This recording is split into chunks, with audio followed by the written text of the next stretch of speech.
5,000 ಕೋಟಿ ರೂಪಾಯಿ ಕಲ್ಯಾಣ ಕರ್ನಾಟಕದ ಅಭಿವೃದ್ಧಿಗೆ ಇವತ್ತು ಮೀಸಲಾಗಿಟ್ಟಿದೆ. ನನ್ನ ಇಲಾಖೆಯಲ್ಲಿ 22,000 ಕೋಟಿ ರೂಪಾಯಿ ನೀರಾವರಿಗೆ ಇಟ್ಟಿದ್ದೇವೆ.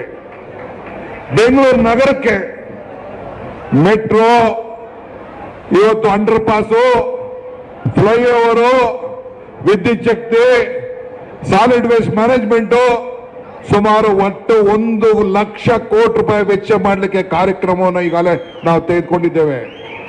ಏನು ಅಭಿವೃದ್ಧಿ ಅಲ್ವೇ ಇದು? ಅಭಿವೃದ್ಧಿ ಅಲ್ವೇ?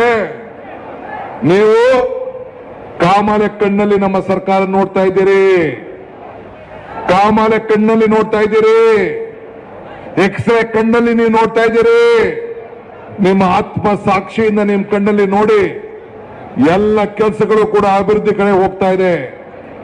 ಇಡೀ ದೇಶದಲ್ಲಿ ಇವತ್ತು ನಮ್ಮ ಬಜೆಟ್ ನೋಡಿ 4 ಲಕ್ಷಕ್ಕೂ ಹೆಚ್ಚು ಕೋಟಿ ರೂಪಾಯಿ ಹಣ ಇವತ್ತು ಈ ಬಜೆಟ್ ಅನ್ನ ಇಟ್ಟು ಇವತ್ತು ದಾಖಲೆಯನ್ನ ನಿರ್ಮಾಣವನ್ನ ಕಾಂಗ್ರೆಸ್ ಸರ್ಕಾರ, ಸಿದ್ದರಾಮಯ್ಯ ನೇತೃತ್ವದ ಸರ್ಕಾರ ಇವತ್ತು ಮಾಡಿದೆ. ಆದ್ರಿಂದ ಬಂಧುಗಳೇ, ನಮ್ಮ ಹೋರಾಟ ಜನರ ಪರವಾಗಿ, ನಮ್ಮ ಸರ್ಕಾರ ಜನರ ಹಿತವಾಗಿ